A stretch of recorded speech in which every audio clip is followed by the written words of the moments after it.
आजाद भारत की वो 10 महिलाएं जिन्हें पूरी दुनिया करती है सलाम, जिन्होंने समाज की हर बेड़ियों को तोड़कर लिखा नया इतिहास।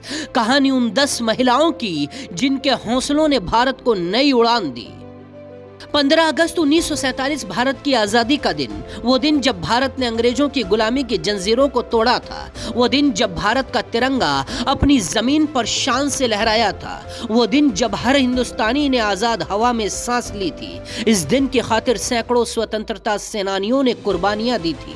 महिलाओं ने भी इस क्रांति में पुरुषों के कंधों से कंधा मिलाकर संघर्ष किया था। वो महिला क्रांतिकारी जिन्होंने ऐशो आराम की जिंदगी को त्याग कर देश पर अपना जीवन कुर्बान कर दिया। यह आजादी से पहले की कहानी है, लेकिन आज हम आपको आजाद भारत की उन 10 महिलाओं से मिलाएंगे जिन्हें आज भी सारी दुनिया सलाम करती है। नीरजा भनोट। नीरजा भनोट 360 जिंदगियां बचाने वाली वो लड़की जिसे पाकिस्तान और अमेरिका भी सैल्यूट करते हैं। नीरजा पहली भारतीय महिला हैं जिन्हें अशोक चक्र से सम्मानित किया गया। नीरजा हवाई जहाज में आतंकियों का सामना करते हुए दुनिया को अलविदा कह गई थी। 5 सितंबर 1986 को मुंबई से उड़ान भरने वाली पैन AM फ्लाइट 73 को पाकिस्तान और जर्मनी के रास्ते अमेरिका जाना था, लेकिन पाकिस्तान के कराची में आतंकियों ने इस फ्लाइट पर कब्जा कर लिया। वो अमेरिकी नागरिकों को बंदी बनाकर फलस्तीनी कैदियों को छुड़ाना चाहते थे। नीरजा ने बहादुरी के साथ आतंकियों का मुकाबला किया। पहले सभी नागरिकों के पासपोर्ट छिपाए और इसके बाद एक एक करके सभी को इमरजेंसी गेट से निकालना शुरू किया। नीरजा चाहती तो सबसे पहले खुद निकल सकती थी, लेकिन अपनी जान की परवाह किए बिना यात्रियों को निकालना शुरू किया। नीरजा ने उस दिन 380 में से 360 यात्रियों को बचाया था, लेकिन आतंकवादियों ने नीरजा को गोली मार दी थी। नीरजा की इसी बहादुरी के लिए उन्हें भारत, पाकिस्तान और अमेरिका तक ने सम्मान दिया था। उन्होंने 44 अमेरिकी नागरिकों में से 42 को सुरक्षित बचाया था। विमान में उस वक्त 7 साल का एक बच्चा भी मौजूद था, जो बाद में बड़े होकर पायलट बना। उसकी प्रेरणा नीरजा भनोट ही बनी थी। नीरजा को पूरी दुनिया में हाईजैकिंग की हीरोइन का खिताब दिया जाता है।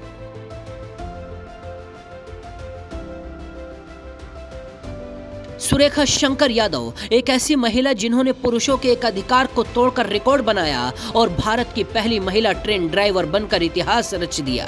52 साल की सुरेखा शंकर यादव लगभग 3 दशक पहले यानी 1988 में पहली महिला ट्रेन ड्राइवर बनी थी। महाराष्ट्र के सतारा में पैदा हुई सुरेखा को सेंट्रल रेलवे के मुंबई सेक्शन में ड्राइवर के रूप में चुना गया था।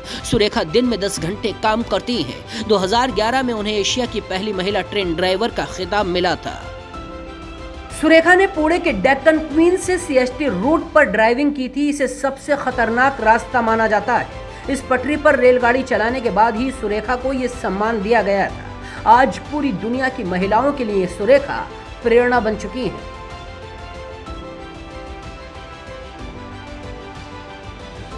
हरिता कौर देओल इंडियन एयरफोर्स की पहली महिला पायलट थी। उन्होंने महज 22 साल की उम्र में अकेले उड़ान भरी थी। 25 दिसंबर 1972 को पंजाब के एक सिख परिवार में जन्मी देओल 1993 में भारतीय वायुसेना में शामिल हुई और 2 दिसंबर 1994 को एविरो HS 748 में अकेले उड़ान भरी।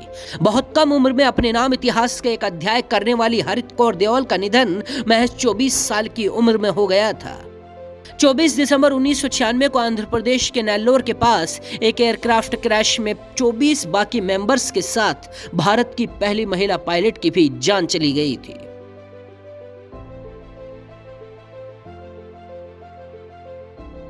भारत के सर्वोच्च न्यायालय यानी सुप्रीम कोर्ट की पहली महिला न्यायाधीश फातिमा बीवी थी। उनका जन्म 30 अप्रैल 1927 को केरल के पत्तनमतिट्टा में हुआ था। फातिमा के नाम कई रिकॉर्ड हैं। साल 1950 में जब उन्होंने पहली बार काउंसिल की परीक्षा दी तो टॉप करने वाली पहली महिला बन गई। साल 1983 में जब केरल हाईकोर्ट की जज बनी, उच्च न्यायालय की पहली महिला मुस्लिम जज के रूप में रिकॉर्ड बनाया। अक्टूबर 1989 में जब बीवी फातिमा सुप्रीम कोर्ट की न्यायाधीश चुनी गईं, भारत ही नहीं पूरे एशिया में उस वक्त कोई भी महिला उच्चतम न्यायालय की जज नहीं बन पाई थी। उनकी इस उपलब्धि ने लाखों महिलाओं के सपनों को उड़ान दी थी।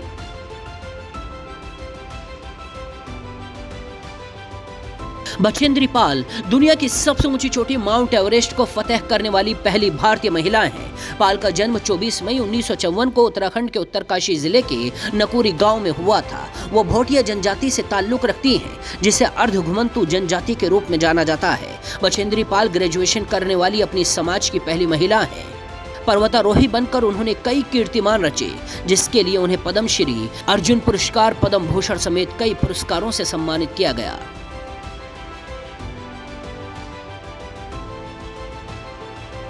पार्वती आर्या एशिया की पहली महिला कमर्शियल ट्रक चालक थी। 1976 तक एशिया में एक भी महिला ट्रक चालक नहीं थी। ट्रक को चलाने का पेशा पुरुषों का वर्चस्व बन गया था, लेकिन उन्होंने इस दीवार को तोड़कर ट्रक चलाया। मध्य प्रदेश के मंदसौर की पार्वती आर्या ने ट्रक चलाने का फैसला किया तो लाइसेंस बनवाने के लिए काफी जद्दोजहद करनी पड़ी थी। कहा जाता है कि उन्होंने आरटीओ ऑफिस में इंदिरा गांधी का उदाहरण देते हुए कहा था, जब इंदिरा गांधी देश चला सकती हैं तो मैं ट्रक क्यों नहीं चला सकती। पार्वती आर्या के इसी हौसले के लिए उन्हें तत्कालीन राष्ट्रपति ज्ञानी जैल सिंह ने अपने हाथों से पुरस्कार देकर सम्मानित किया था।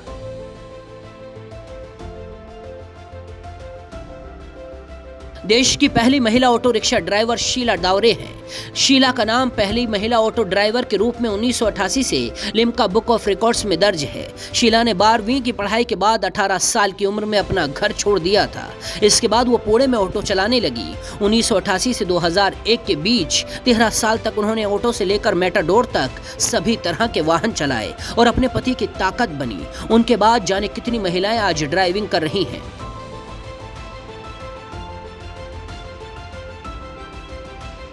कमर्शियल प्लेन उड़ाने वाली भारत की पहली महिला प्रेम माथुर थी। उनका जन्म 1910 को हुआ। वो ऐसा दौर था जब कोई एयरलाइंस किसी महिला को बतौर पायलट नौकरी नहीं देना चाहती थी। 8 एयरलाइंस से रिजेक्ट होने के बाद उन्हें आजादी के बाद 1947 में डेक्कन एयरलाइंस ने बतौर पायलट हायर किया। 38 साल की उम्र में पहली कमर्शियल को पायलट बनी माथुर को अपने प्रोफेशनल लाइफ में इंदिरा गांधी से लेकर लेडी माउंटबेटन तक को लेकर उड़ने का मौका मिला था।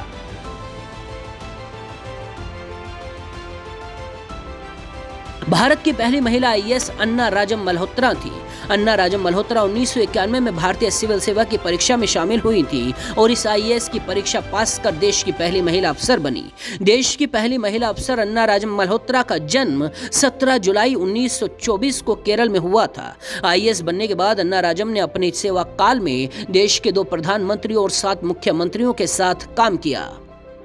उन्होंने इंदिरा गांधी और राजीव गांधी के साथ भी काम किया। उनकी इसी उपलब्धि पर भारत सरकार ने उन्हें पद्म भूषण अवार्ड से सम्मानित किया था।